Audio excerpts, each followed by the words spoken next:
ఈరోజు రిట్రీట్ అంశం ఏంటి? జ్ఞానవంతురాలు తన ఇల్లు కట్టును. సామెతలు 14:1 కదా.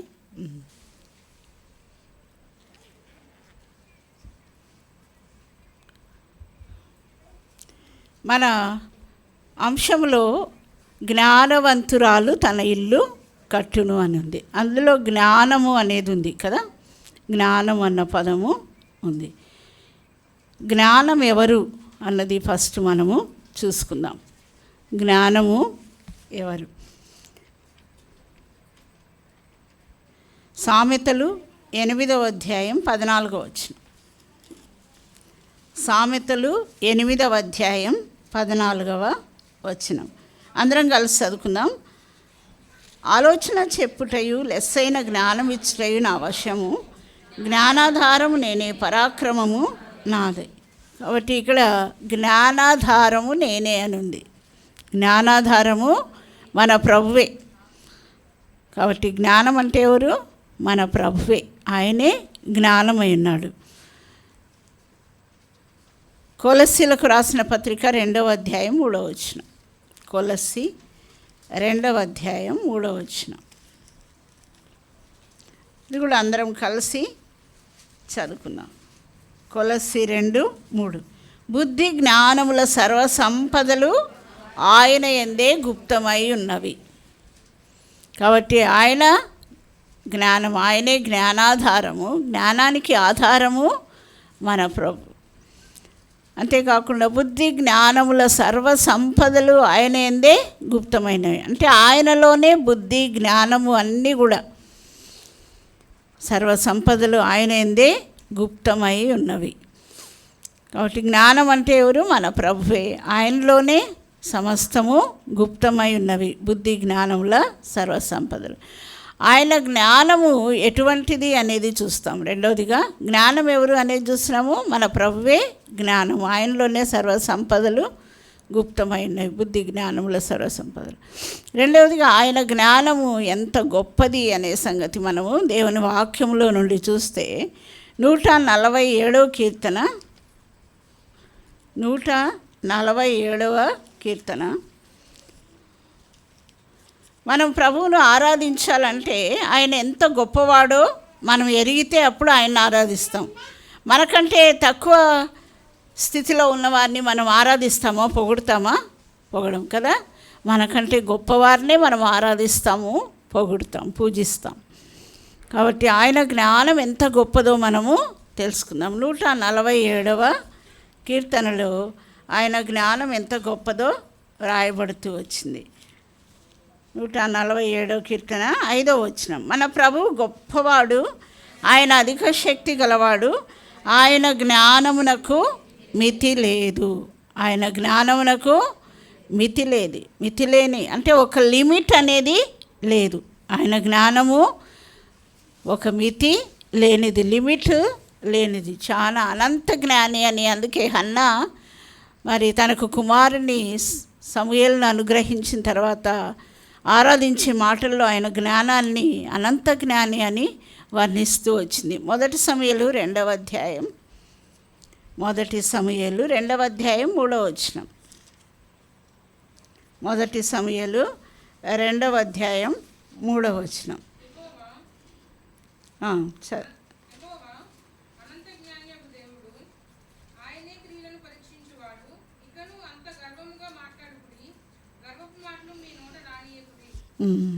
అనంత జ్ఞానియగి దేవుడు, ఆయన అనంత జ్ఞానియగి దేవుడు అని రాయబడుతూ వచ్చింది. ఆయన జ్ఞానమునకు మితి లేదు. ఆయన అనంత జ్ఞానియగు దేవుడు. ఇంకా ఆయన జ్ఞానము ఎటువంటిది అనేది మనము చూస్తాము. హబక్కుకు పుస్తకం, హబక్కుకు 2వ అధ్యాయం, హబక్కుకు 2వ అధ్యాయం 14వ వచనం. ఏలైనగా సముద్రము జలములతో నిండి ఉన్నట్టు భూమి యెహోవా మహాత్మ్యమును గూర్చిన జ్ఞానముతో నిండి ఉండును. సముద్రంలో జలాలు ఎన్నున్నాయో మనం లెక్క పెడతామా? జలబిందువులు సముద్రంలో ఎన్ని ఉన్నాయనేది లెక్క పెడతామా? మనము లెక్క పెట్టలేం. ఆ విధంగా సముద్రంలో జలములు నిండినట్టు భూమి యెహోవా మహాత్మ్యమును గూర్చిన జ్ఞానముతో నిండి ఉన్నది. ఆయన సృష్టించిన ఈ సృష్టి యొక్క మహాత్మ్యమును చూసినప్పుడు మనము ఎంత అద్భుతంగా మాట చేతనే సృష్టిని కలుగజేస్తూ వచ్చినాడు. ఈ సృష్టిని గమనించినప్పుడు నిజంగా ఆయన ఎంత అనంత జ్ఞాని, ఆయన జ్ఞానానికి మితి లేదు అనేది మనకు అర్థమవుతుంది. ఈ సృష్టి అంతట్లో అసలు మానవులంగా మనం ఏ పాటి వారము అనిపిస్తుంది కదా. అందుకే కీర్తనకారుడు 8వ కీర్తనలో అంటాడు, నీవు కలుగజేసిన సూర్యచంద్ర నక్షత్రములను చూడగా మానవుని జ్ఞాపకం చేసుకుంటకు వాడు ఏ పాటి వాడు అని అంటూ వచ్చినాడు. అంత అద్భుతంగా ఆయన సూర్యచంద్ర నక్షత్రములను కలుగజేస్తూ వచ్చినాడు. ఆయనే జ్ఞానమై ఉన్నాడు. ఆయన అనంత జ్ఞాని, ఆయన జ్ఞానమునకు మితి లేదు. ఈ జ్ఞాని అయిన ప్రభువు, ఈ అనంత జ్ఞాని అయిన ప్రభువు ఏమేమి చేస్తూ వచ్చినాడు అనేది మనము చూసుకుందాం. సృష్టిలో ఏమేమి కలుగజేస్తూ వచ్చినాడు అనేది కొన్ని మాత్రమే, అన్నీ మనం చూసుకోలేము, కొన్ని మాత్రమే చూసుకుందాము. తర్వాత మనము మనకేం చేసినాడు ఆ ప్రభు, ఆ జ్ఞాని అయిన ప్రభు మనకేం చేసినాడు అనేది చూస్తాం. ఇప్పుడు మూడవదిగా మనము ఆయన సృష్టిని ఏ విధంగా తన జ్ఞానంతో కలుగజేస్తూ వచ్చినాడు అన్నది చూస్తాం. 104వ కీర్తన, 104వ కీర్తన, 104వ కీర్తన 24 నుండి 26వ వచనం వరకు అందరం కలిసి చదువుకుందాం. 24 నుండి 26 వరకు. యెహోవా నీ కార్యములు ఎన్నెన్ని విధములుగా ఉన్నవి, జ్ఞానము చేత నీవు వాటన్నిటినీ నిర్మించితివి. నీవు కలగజేసిన వాటితో భూమి నిండి ఉన్నది. అదిగో విశాలమైన మహాసముద్రం, అందులోని లెక్కలేని జలచరములు, దానిలో చిన్నవి పెద్దవి జీవరాశులున్నవి. అందులో ఓడలు నడుచుచున్నవి. దానిలో ఆటలాడుటకు నీవు నిర్మించిన మకరములు ఉన్నవి. కాబట్టి ఆయన కార్యములు ఎన్నెన్ని విధములుగా ఉన్నవి. ఆయన అద్భుత రీతిగా వీటన్నిటిని కూడా కలుగజేస్తూ వచ్చినాడు. జ్ఞానము చేత నీ వాటి అన్నిటినీ నిర్మించితివి. 24లో జ్ఞానము చేత నీవు వాటన్నిటినీ నిర్మించితివి. సముద్రంలోనే నీళ్ళల్లో లెక్కలేని జలచరాలు ఉన్నాయంట. కొన్ని మాత్రమే మనకు తెలుసు. చేపలే ఎన్నో రకాలు ఉన్నాయి కదా. చేపలు కాక సముద్రంలో ఎన్నో ఉన్నాయి కదా. మరి తిమింగలాలు ఉన్నాయి, మొసళ్ళు ఉన్నాయి, ఇంకా అనేక జీవరాశులు, మనకు పేర్లు కూడా తెలియని జీవరాశులు, లెక్కలేని జలచరములను సముద్రంలోనే ఉంచినాడు. ఆకాశం చూస్తే ఆకాశాన్ని ఆయన అద్భుతంగా కలగజేస్తూ వచ్చినాడు. సూర్యచంద్ర నక్షత్రములను అద్భుత రీతిగా ఆయన కలగజేస్తూ వచ్చినాడు. 136వ కీర్తన 5వ వచనం. 136వ కీర్తన 5వ వచనం. తన జ్ఞానము చేత ఆయన ఆకాశమును కలగజేసెను, ఆయన కృప నిరంతరముండును. జ్ఞానము చేత ఆయన ఆకాశమును కలుగజేస్తూ వచ్చినాడంట. ఆయన జ్ఞానము చేత ఆకాశమును కలుగజేస్తూ వచ్చినాడు. ఇంకా ఆయన జ్ఞానముతో ఆయన ఏమేం కలుగజేస్తూ వచ్చినాడు. ఆమోసు 9వ అధ్యాయం 6వ వచనం. ఆమోస్ గ్రంథం 9వ అధ్యాయం 6వ వచనం.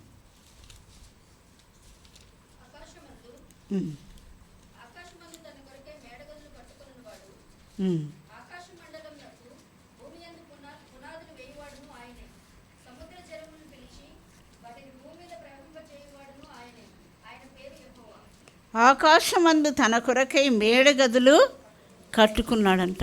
ఆకాశంలోనే మేడగదులు కట్టుకున్నవాడంట. ఆకాశమునకు భూమి యందు పునాదులు వేసినాడంట. ఎంత అద్భుతం కదా. మనకు కనబడుతున్నాయా ఆ పునాదులు? ఆకాశానికి ఎక్కడ పునాది వేసినాడంట?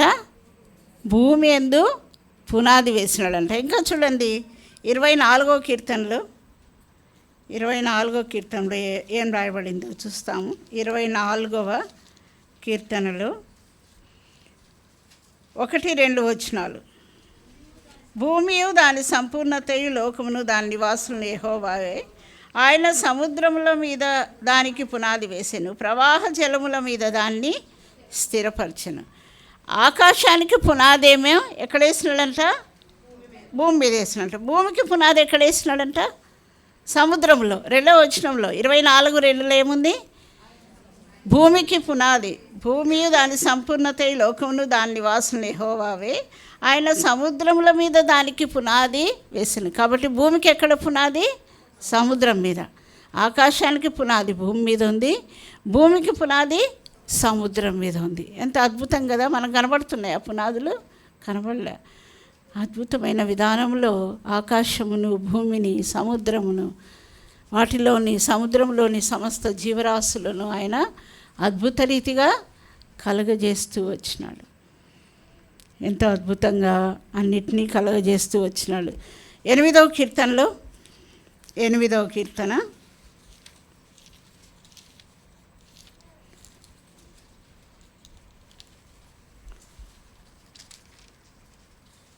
3-4 వచనాలు. నీ చేతి పని అయిన నీ ఆకాశమును నీవు కలగజేసిన చంద్ర నక్షత్రములను నేను చూడగా, నీవు మనిషిని జ్ఞాపకం చేసుకుంటకు వాడు ఏ పాటివాడు, నీవు నరపుత్రుని దర్శించుటకు వాడు ఏ పాటివాడు. దేవుడు అద్భుత రీతిగా సృష్టించిన సూర్యచంద్ర నక్షత్రములను చూసినప్పుడు మానవులమైన మనల్ని, ఒక్కొక్కరిని, ఏ అర్హత లేని మనల్ని జ్ఞాపకం చేసుకుంటకు మనము ఏ పాటి వారం. మనకు సూర్యచంద్రులు కొంచెం దగ్గరున్నాయి, కానీ నక్షత్రాలు చాలా దూరంలో ఉన్నాయి. అవి చాలా పెద్దవి. మనకు కనపడేదేమో చిన్న పరిమాణంలో, మీకు కనుక చిన్న కనపడతాయి కదా. అవి ఎంత దూరంలో ఉన్నాయంటే ఏ మానవుడు జీవితకాలం అంతా ప్రయాణం చేసినా కూడా దగ్గరున్న నక్షత్రాన్ని కూడా చేరుకోలేడు. అన్ని నక్షత్రాల్లో అతి దగ్గరున్న నక్షత్రాన్ని కూడా మానవుడు పుట్టినది మొదలుకొని చనిపోయే వరకు ఎక్కువ సంవత్సరాలు బ్రతికిన వ్యక్తి అయినా కూడా ప్రయాణం చేస్తే, ఫాస్ట్గా పోయే రాకెట్లో ప్రయాణం చేస్తే కూడా అతి దగ్గరగా ఉన్న నక్షత్రాన్ని కూడా చేరుకోలేడు. అంత దూరంలో ఉన్నాయి. చూడండి, అంటే దేవుడు ఎంత గొప్పవాడు, ఎంత ఉన్నతుడు, ఎంత జ్ఞానం కలిగినవాడు. ఆయన జ్ఞానాన్ని అర్థం చేసుకోవడానికి మానవ జ్ఞానం ఏమాత్రం కూడా సరిపోదు. ప్రసంగి పుస్తకంలో ఆ మాట రాయబడుతూ వచ్చింది. చూడండి, ప్రసంగి గ్రంథం. మానవునికి దేవుడు ఎంతో జ్ఞానం ఇచ్చినాడు, కానీ ఆ జ్ఞానంతో దేవుని క్రియలను పరిశీలనగా తెలుసుకోలేడని ప్రసంగి రాస్తూ వచ్చినాడు. ప్రసంగి గ్రంథం 3వ అధ్యాయం 11వ వచనం మధ్య భాగం నుండి ఉంటుంది. ఆయన శాశ్వత కాల జ్ఞానమును నరుల హృదయం అందించినాడు, కానీ దేవుడు చేయు క్రియలను పరిశీలనగా తెలుసుకొనుటకు అది చాలదు. దేవుని కార్యాలను పరిశీలనగా తెలుసుకోవడానికి మానవ జ్ఞానం ఏమాత్రం కూడా సరిపోదంట. సరే, సృష్టిని అంత అద్భుతంగా చేసినాడు. మనల్ని కూడా, మన అంతరింద్రియాలను కూడా ఎంతో ఆయన అద్భుత రీతిగా కలగజేస్తూ వచ్చినాడు. మానవుల హృదయాన్ని, అంతరింద్రియాలను అద్భుతమైన విధానంలో కలగజేసినాడు. అందుకే కీర్తనాకారుడు అంటాడు, నీవు నన్ను కలగజేసిన విధము చూడగా నాకు భయమును వణకును కలుగుచున్నవి. 139వ కీర్తన 139వ కీర్తన 13, 14, 15 వచనాలు. నా అంతరింద్రియములను నీవే కలగజేస్తువి, నా తల్లి గర్భమందు నన్ను నిర్మించిన వాడవు నీవే. నీవు నన్ను కలగజేసిన విధము చూడగా భయమును ఆశ్చర్యమును నాకు పుట్టుచున్నవి. అందును బట్టి నేను నీకు కృతజ్ఞతాస్తుతులు చెల్లించున్నాను. నీ కార్యములు ఆశ్చర్యకరములు, ఆ సంగతి నాకు బాగా తెలిసినది. నేను రహస్యమందు పుట్టిన నాడు, భూమి యొక్క అగాధ స్థలములలో విచిత్రముగా నిర్మింపబడిన నాడు నాకు కలిగిన ఎముకలను నీకు మరుగై ఉండలేదు. ఎక్కడ మనల్ని నిర్మించినాడంట? భూమి యొక్క అగాధ స్థలముల్లో మనల్ని విచిత్రంగా నిర్మిస్తూ వచ్చినాడంట. మనల్ని కలగజేసిన విధము, మన గర్భంలో మనము ఎదిగే రీతి, చిన్న గర్భం కదా, ఆ గర్భంలో బిడ్డ ఎట్లా ఎదుగుతుందో అసలు తలుచుకుంటే అది మానవ జ్ఞానానికి అర్థం కాంది. ఎంతో భయాన్ని గొల్పించేది, ఎంతో వింతైన విషయం అది. దేవుడు గర్భంలో మనల్ని రూపించిన విధానం చూస్తే మనకు భయము వణుకు కలుగుతుంది. ఇంకా ప్రసంగి అందుకే రాస్తాడు, ఇంకా ప్రసంగి గ్రంథం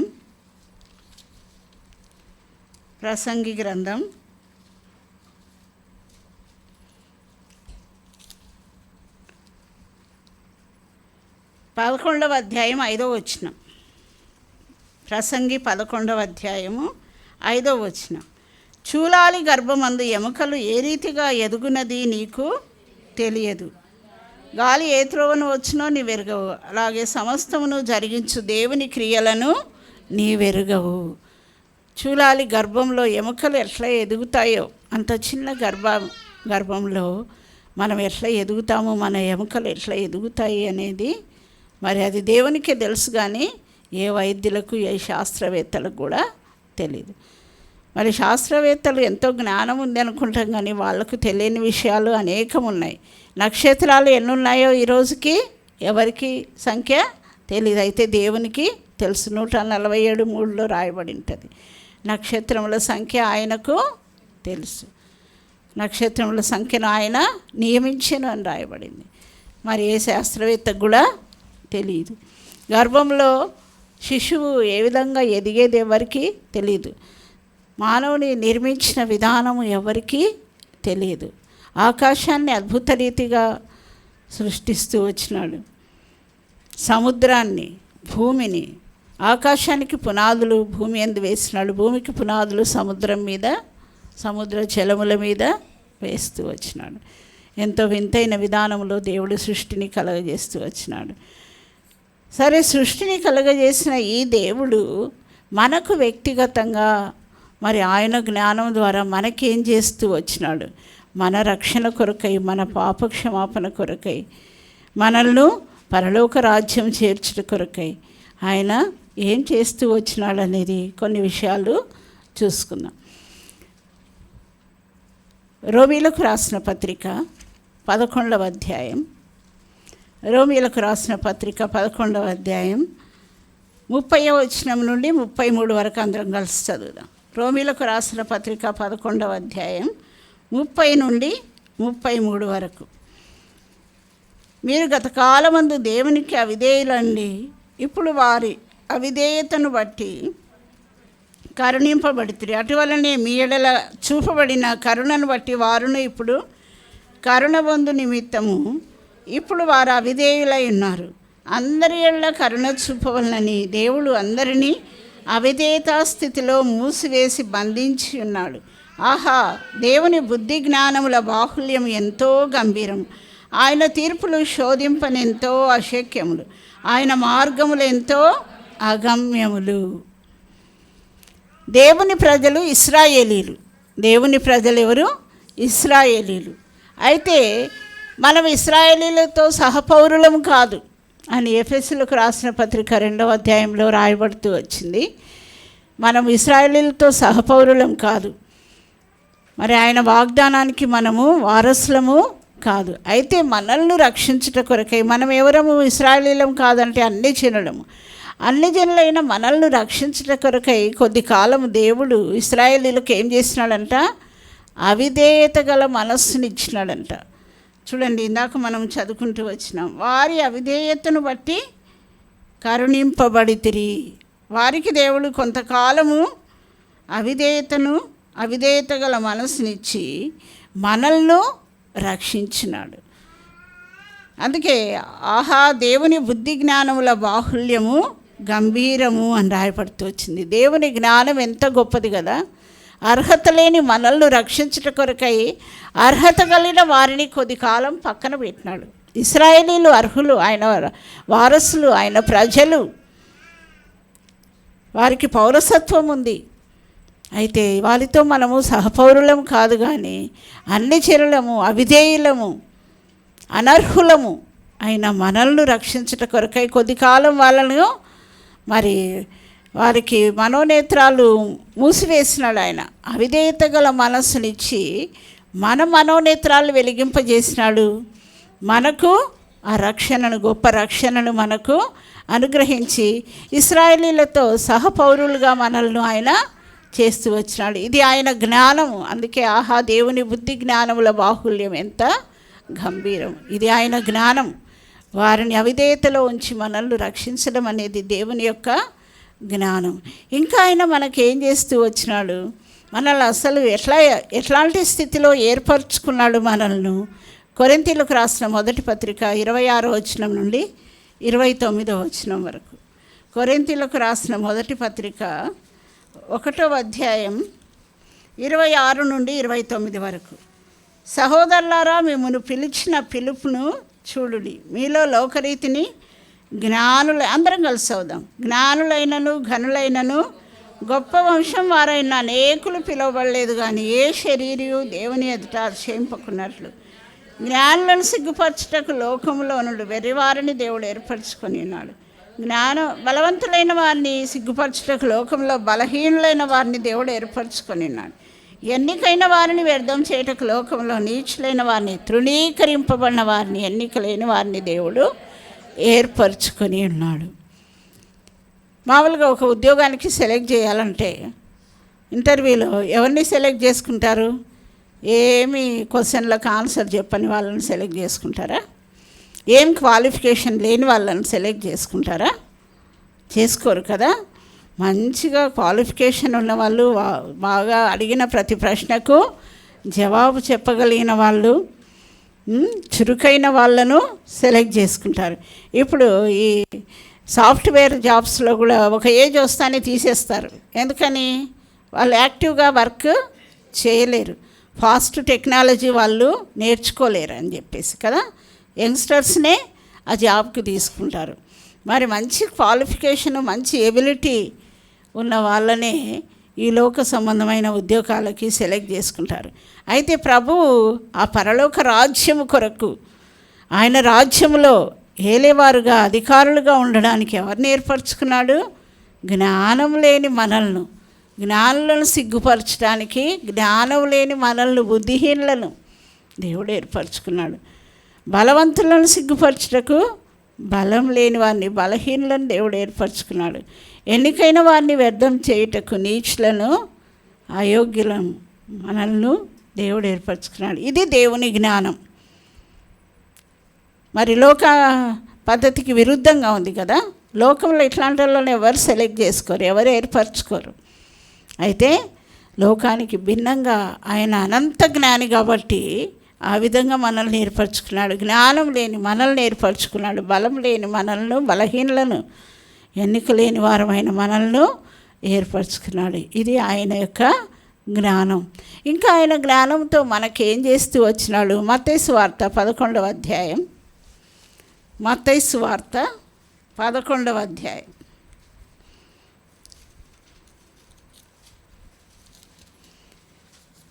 మత్తయి సువార్త 11వ అధ్యాయం 25, 26 వచనాలు.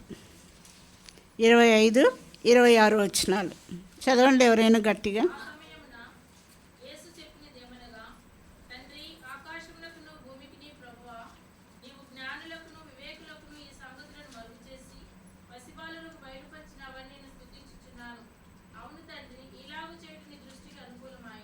చాలు. జ్ఞానులకు, వివేకులకు ఈ సంగతులను మరుగు చేసి పసిబాలురకు బయలుపరిచినావని నిన్ను స్తుతించున్నాను. ఎంతో జ్ఞానం కలిగిన వారు, వివేకులు ఉన్నారు. అయితే రక్షణను ఎవరికి దేవుడు బయలుపరిచినాడు? జ్ఞానం లేని, వివేకం లేని మనకు ఆయన బయలుపరిచినాడు. ఇది ఎంత అద్భుతం కదా. ఆయన జ్ఞానం ఎంత గొప్పది కదా.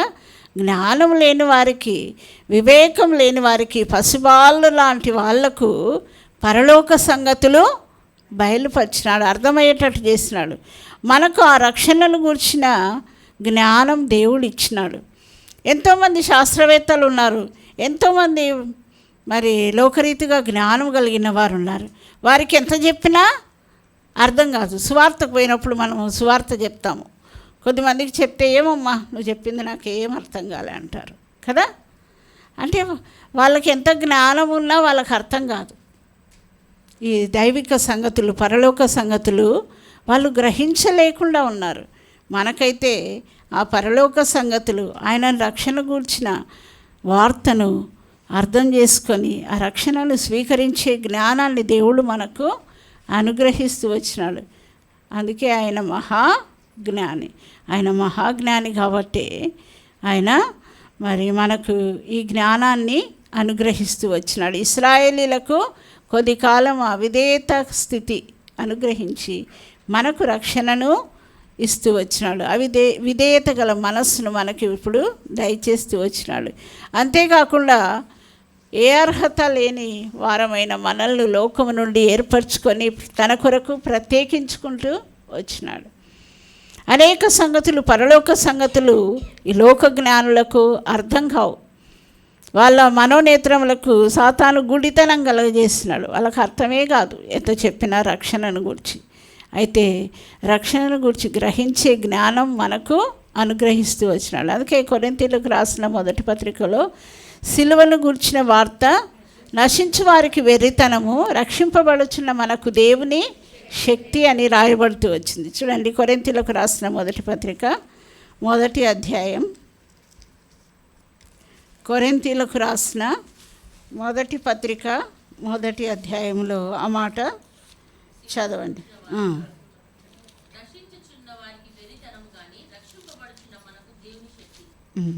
లోకంలో అనేకులు జ్ఞానవంతులు ఉన్నారు, కానీ వాళ్ళకు సిలువను గూర్చిన వార్త వెర్రితనంగా ఉంది. వాళ్ళ జ్ఞానానికి మించినదిగా, అర్థం చేసుకోలేనిదిగా ఉంది.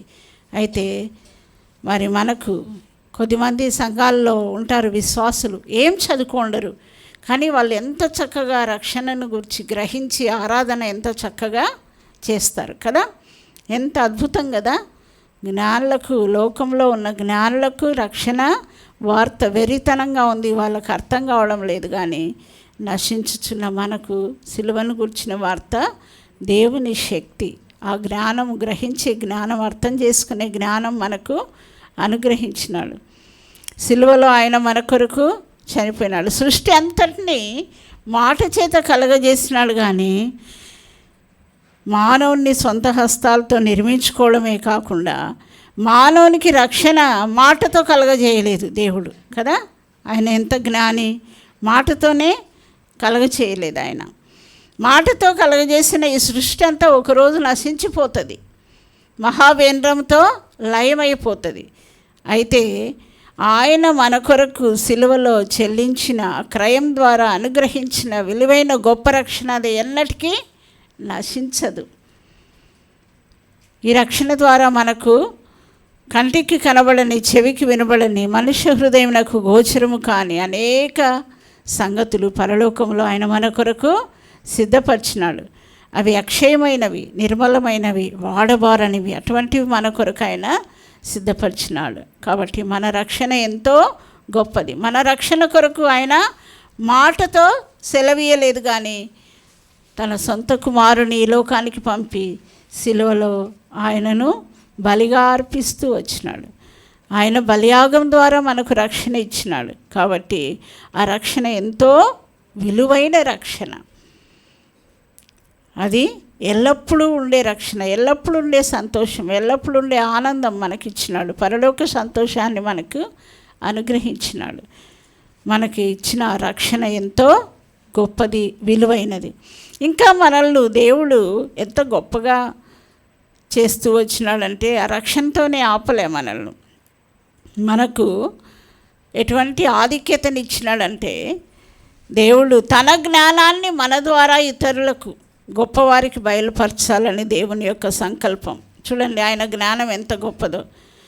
ఎఫెసీలకు రాసిన పత్రిక 3వ అధ్యాయం, ఎఫెసీలకు రాసిన పత్రిక 3వ అధ్యాయం 8-11 వచనాలు కలిసి ఉన్నాయి, చదువుదాం. దేవుడు మన ప్రభు అయిన క్రీస్తు యేసునందు చేసిన నిత్య సంకల్పం చొప్పున పరలోకంలో ప్రధానులకును అధికారులకును సంఘం ద్వారా తన యొక్క నానావిధ జ్ఞానం ఇప్పుడు తెలియబడవలనని ఉద్దేశించి శోధింప శక్యం కాని క్రీస్తు ఐశ్వర్యం అన్యజనులలో ప్రకటించుటకును సమస్తమును సృష్టించిన దేవుని యందు పూర్వకాలం నుండి మరుగైన ఆ మర్మమును గుర్చిన ఏర్పాటు ఎట్టిదో అందరికీ తేటపరచుటకును పరిశుద్ధులందరిలో అత్యల్పుడైన నాకు ఈ కృప అనుగ్రహించాను. ఇక్కడ ఏమని రాయబడింది మధ్యలో, సంఘం ద్వారా తన యొక్క నానావిధ జ్ఞానము ఇప్పుడు తెలియబడవలనని. ఎవరికి తెలియబడాలా? పరలోకములో ప్రధానులకు అధికారులకంట. పరలోకములో ఉండే ప్రధానులకు అధికారులకే ఆయన జ్ఞానము బయలుపరచాలనుకున్నాడు. ఎవరి ద్వారా బయలుపరచాలనుకున్నాడు? మన ద్వారా. ఎట్లా బయలుపరుస్తాడు? మన ద్వారా. అంత గొప్ప పరలోక ప్రధానులకు అధికారులకు ఎట్లా బయలుపరుస్తాడు? మన పాప జీవితాన్ని మార్చివేసి ఎంతో సుందరమైన వారిగా ఆయన స్వారూప్యానికి మనల్ని మార్చి అప్పుడు వాళ్లకు చూపిస్తాడు. మనం పరలోకానికి పోయినప్పుడు దూతలు ప్రధానులు ఆశ్చర్యపోతారంట. ఇంత పాపి ఎట్లా ఈ విధంగా మారింది, ఇంత అందంగా ఎట్లా మారింది అని మనల్ని చూసి ఆశ్చర్యపోతారు. అదే దేవుని జ్ఞానం. దేవుడు తన జ్ఞానం ద్వారా మనల్ని అద్భుత రీతిగా తన స్వారూప్యానికి దినదినం మారుస్తూ ఉన్నాడు. మార్చి పూర్తిగా ఆయన రూపానికి మారుతాం మనం చనిపోయినప్పుడు, లేదా ఆయన మన మధ్యాకాశానికి వచ్చినప్పుడు, ఆయన కలుసుకున్నప్పుడు. అప్పుడు పరలోక ప్రధానులు అధికారులు మనల్ని చూసి ఆశ్చర్యపోతారు, వింతపడతారంట. ఎంత అద్భుత రీతిగా మారింది ఈ పాపిగా ఉన్న ఈ వ్యక్తి, ఎంత బాగా మారిపోయింది అని. ఒక మంచి చిత్రకారుడు మనము పడేసే ఎగ్ షెల్ను అద్భుత రీతిగా చిత్రీకరిస్తాడు. ఒకసారి భగత్ సింగ్ గారు ఒక ఇంటికి పోయినారంట. వాళ్ళు భోజనానికి ఆహ్వానించింటే భగత్ సింగ్ గారు ఒక ఇంటికి పోయినారంట. ఆ ఇంటికి పోతే షోకేస్లో మంచిగా బొమ్మలు, చిత్రాలు గీసినవి వస్తువులు షోకేస్లో ఉన్నాయంట. అబ్బా, ఇవి ఎంత అందంగా ఉన్నాయి, ఎవరు చేసినారు అంటే, నేనే చిత్రాలు గీసినాను. ఎగ్ కొట్టేసి ఒక చోట రంధ్రం చేసి మనం ఆమ్లెట్ వేసుకుంటాం కదా, వేసుకున్నాక ఎగ్ షెల్లు, పడేసే ఎగ్ షెల్లును తీసుకొని దాని మీద మంచి బొమ్మలు ఆ చిత్రకారుడు గీసినాడంట.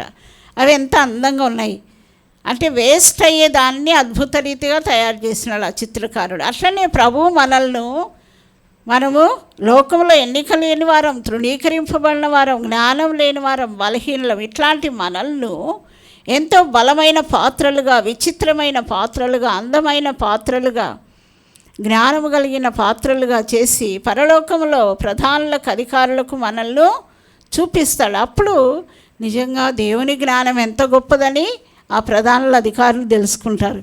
ఇంత ఎన్నిక లేని వారిని ఎంత గొప్ప వ్యక్తులుగా దేవుడు మార్చినాడంటే అందులో ఆయన జ్ఞానము ఉంది. ఆ చిత్రకారుడు తన జ్ఞానంతో పడేసే ఎగ్గుషెల్లుని అంత అందంగా తయారు చేసినాడు. అట్లనే మన శిల్పి, మన చిత్రకారుడు ఎవరు? ప్రభువే. ఆయన మనల్ని ఎంతో అద్భుత రీతిగా తయారు చేస్తూ ఉన్నాడు. పరలోకంలో ప్రధానుల అధికారులకు చూపిస్తాడు మనల్ని బాగా తయారు చేసిన తర్వాత. ఆ విధంగా తన జ్ఞానాన్ని దేవుడు మన ద్వారా అధికారులకు, ప్రధానులకు చూపించాలనేది దేవుని యొక్క సంకల్పం. పరలోకంలోని ప్రధానులకు, అధికారులకు తన జ్ఞానము సంఘం ద్వారా, తన నానావిధ జ్ఞానము సంఘం ద్వారా బయలుపరచాలనేది ప్రభు యొక్క సంకల్పం. తన జ్ఞానం బయలుపరచడానికి ఒక సాధనాలుగా ఎవరిని వాడుకుంటున్నాడు? అయోగ్యులమైన మనల్ని ప్రభువు వాడుకున్నాడు. నిజంగా ఆయన జ్ఞానము ఎంత గొప్పది. జ్ఞానం ఎవరు అనేది చూసినాం. మన జ్ఞానాధారం ఆయనే. బుద్ధి విజ్ఞానముల సర్వసంపదలు ఆయనేందే గుప్తమైనది. రెండవదిగా ఆయన జ్ఞానం మితిలేనిది, పరిమితి లేనిది, అనంత జ్ఞాని. సముద్రంలో జలములు ఉన్నట్లుగా ఆ భూమి యెహోవాను గూర్చిన, మహాత్యమును గూర్చిన జ్ఞానంతో నిండినదని చూసినాం.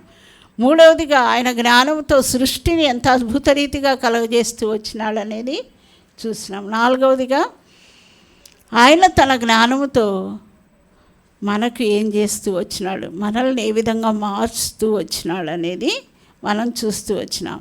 అయితే మనల్ని మార్చుట కొరకై, మనల్ని రక్షించుట కొరకై ఆయన మాట మాత్రము సెలవీయలేదు, కానీ సొంత కుమారుని ప్రాణాన్ని బలిగా అర్పించినాడు. ఎందుకంటే ఈ రక్షణ ఎంతో విలువైనది, గొప్పది. అటువంటి అద్భుతమైన రక్షణను మనకు ఆయన ఉచితంగా అనుగ్రహిస్తూ వచ్చినాడు. దీన్ని బట్టి మనం కొద్ది సమయం ప్రభువును ఆరాధిస్తాం. కొన్ని నిమిషాలు ప్రభువుని ఆరాధిస్తాము. స్టార్ట్ చేయండి.